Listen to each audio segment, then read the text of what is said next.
Very busy today. Oh my gosh, yeah, and I can't imagine being over in New Orleans and doing the weather this evening. It has been wild. This storm has slowed to a crawl. In fact, if you were with us last night, we talked about the landfall at 6:45 p.m., the first of two landfalls being right down here on the southeastern tip of Louisiana. Well, the storm has only moved a little over 100 miles between then and now in 24 hours.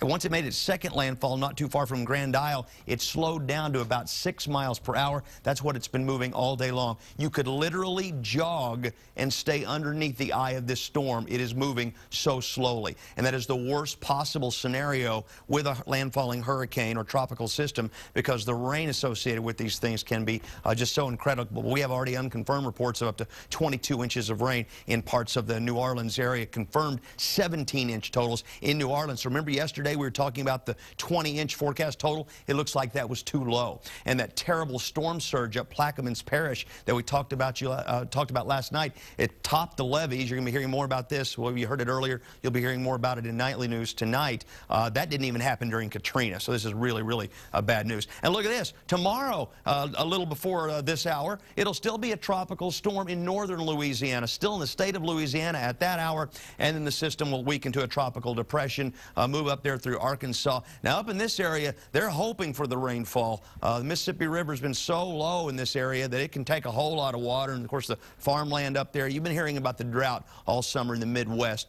Many places looking forward to that, except where they're beginning to harvest the corn, I understand, and they don't really want some rain at the present time. But all in all, rain's a good thing. And we've got two more systems we've got to start watching now. Kirk has formed, a tropical storm way out in the Atlantic. Looks like he's going to turn to the north, though. And then our next tropical storm, this could be, the National Hurricane Center says there's a 60% chance of this storm developing in the next 48 hours. This one farther to the south, so we'll have to keep an eye on that one. Back here at home, again, when you're on the perimeter of a hurricane, you will get into an area of very stable sinking air, and you can clearly see that's where we are today, with hardly even clouds in the sky. Out there right now, partly to mostly sunny skies. It is 97 degrees in Austin at the present time. Around the area, temperatures in the mid-90s in most areas, 97 also in Bastrop and LaGrange, and back out toward Llano. Austin's 97 and partly cloudy, 95 at the airport under a partly cloudy sky, with winds 6 miles per hour in the city and a 16-mile-per-hour wind out at ABIA. Sunset is 7:55 tonight.